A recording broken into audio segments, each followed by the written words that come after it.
Back here on Sportsline, talk a little bit of NFL free agency off the top of the show tonight. If you want to get in, 737-7767.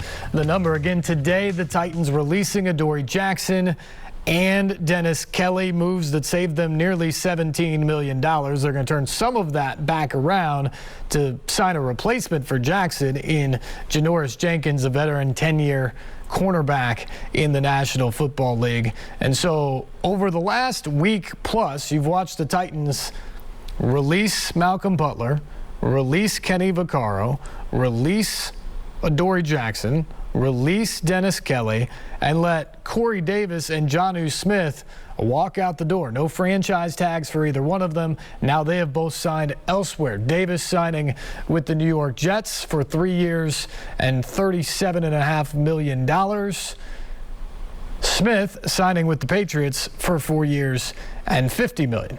Titans have done some work in free agency, but it's all come on the defensive side of the ball. The deals yesterday for Denico Autry for 3 years and 5 years for Bud Dupree, the outside linebacker, good pass rusher, and just outright disruptor on the edge, and that's what the Titans hope he will be. That's why they're going to pay him north of $16 million per to come in and do that for them.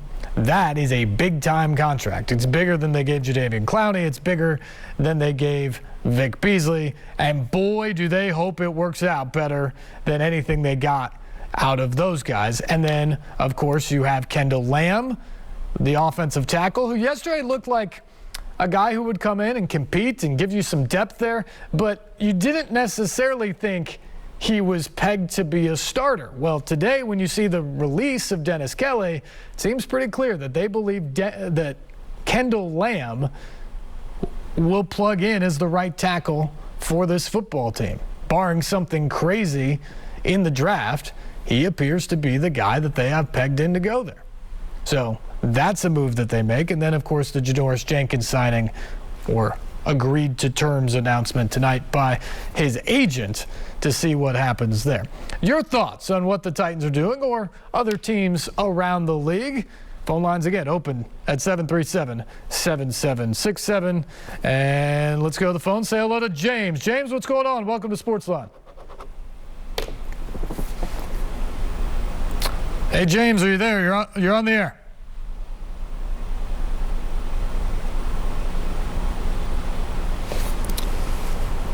James? All right. Well, seems we might have lost James. So let's try line 2 and go to Anthony. Anthony, what's going on? Hey, I talked to you last night about that draft money.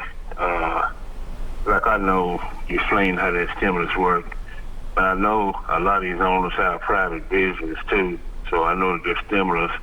But I want to know, like, it's no use being lawyers in none of these teams. You lock in a player, like, if you buying their jerseys and their articles they sell into sportswear, if they're not going to be there. I mean, you know, people get attached to these players. Even if they do move around, see, they got these jerseys and stuff they done bought and ticket sales and whatnot with the stuff on it. So the fans are going to be the ones that lost in the end. Is that not right? And also, I asked you about these guys coming to the draft and the ones they got on the side they've been using all year. Do they not get that money back when like next year, will these players get that money back, be able to pick that money back up? Oh. They're losing. Which players are you talking about? I'm talking about the players now, just taking cuts and pay cuts. And it seems like to me a lot of these players just ain't going to take no pay cut. They're going to risk it and go out there on the line and try to get to somebody. You know, like I got a lot of jerseys in this house from different teams and stuff like that. People don't even know who these people are. These guys that moved around so much. You know, you can't even just say, hey, that's so-and-so, he played with whoever. People don't even know who these people are now. These guys that moved around so much. So you done bought a jersey that really, in essence, don't really mean nothing. Yeah. You know? No, there's no question about that, Anthony. It was Jerry West who said, and I appreciate the call, Jerry West, the great basketball player, the logo, and a general manager as well, he said, look, free agency has hurt the game. It's great for the players. It's not great for the sport because you have all these guys that you do grow attached to. You buy their jerseys and you buy T-shirts and you do all those sort of things for your favorite player. And then they leave in free agency because it's either advantageous to them. That's often the case. I mean, let's be honest about it. Most years, free agency is all about what's best for the players. It's a time to move on and make more money if you can. This year's a little bit different.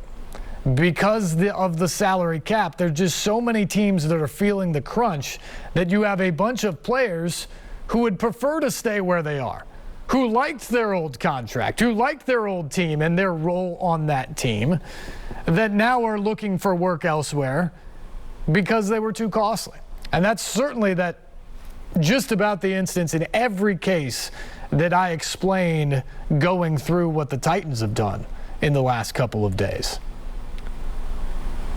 Kenny Vaccaro was a good player. Malcolm Butler was a good player. Dory Jackson, good player. Corey Davis, Jonnu Smith, Dennis Kelly. All of those guys played important roles for the Titans. They were starters. They were key contributors for multiple seasons. But they all made a lot of money at this point, or were scheduled to make a lot of money at this point. And for a team struggling to get under the cap, you just have to make the moves whether you want to or you don't. And that's just the bottom line. And in that regard, Jerry West is right. Sports were probably better in the era where you go to a team and you continue to play for that team.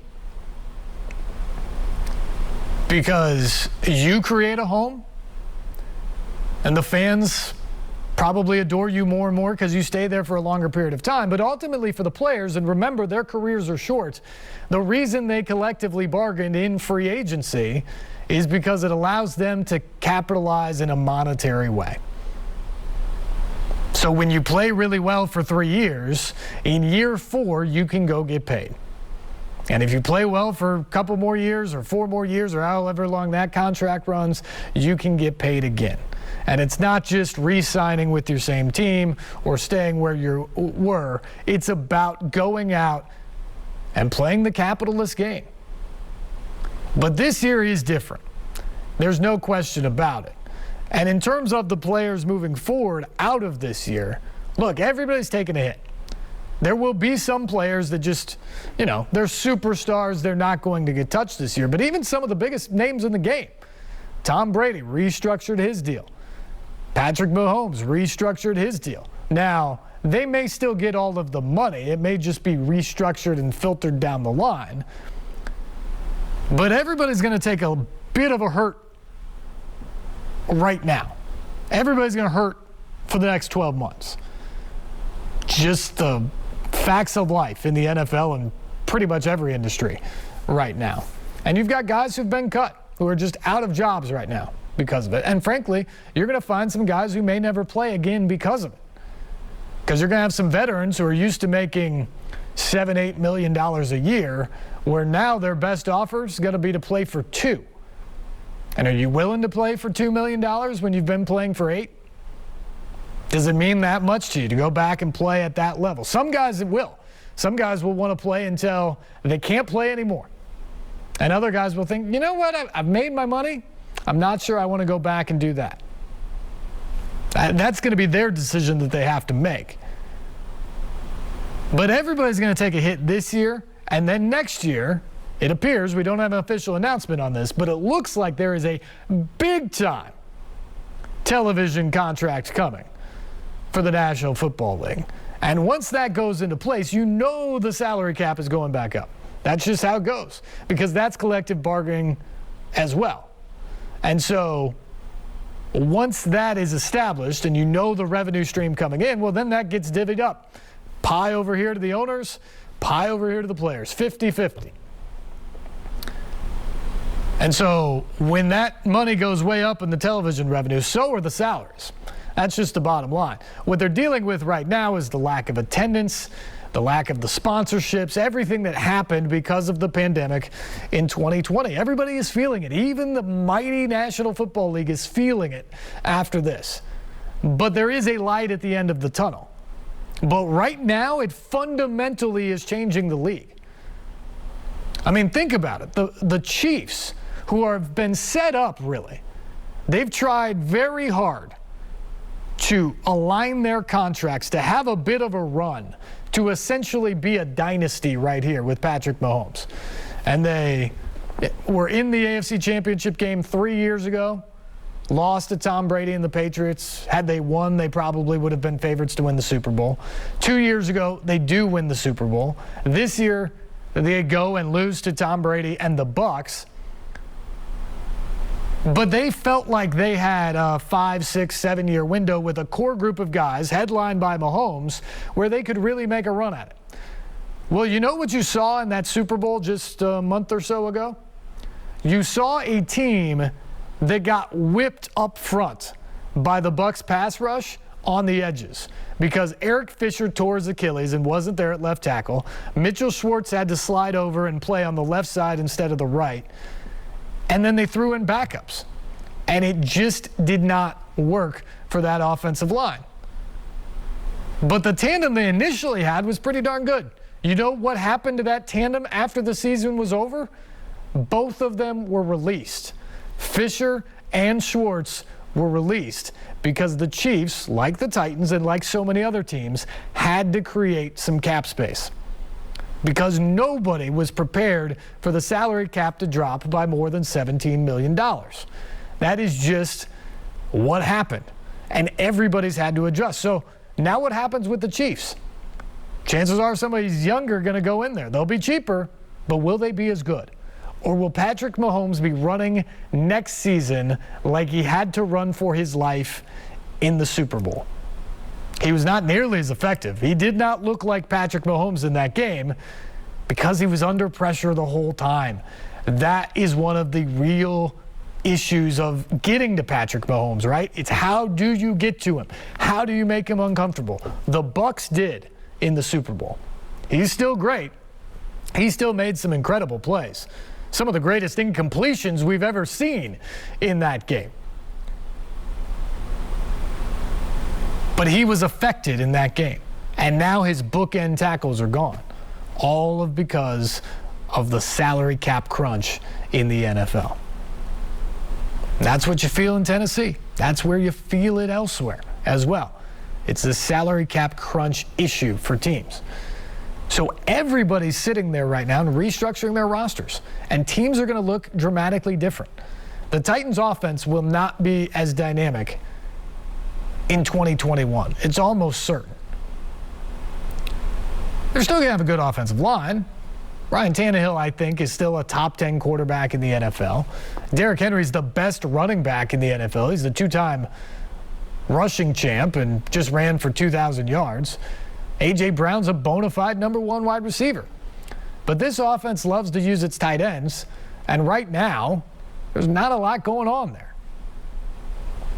Not a lot going on there with the Titans right now. And then when you look beyond that at pass catchers, go out to the wide receiver position. Once you get past Brown, I mean, talking about Cody Hollister and Cameron Batson, Shard Davis, guys have had a few reps, but not necessarily guys you count on for big-time production. So that's going to get reworked. Is it going to happen in free agency? Is it going to happen in the draft? We don't know yet, but it's going to happen somewhere. They got to find answers there, but it's going to look very different.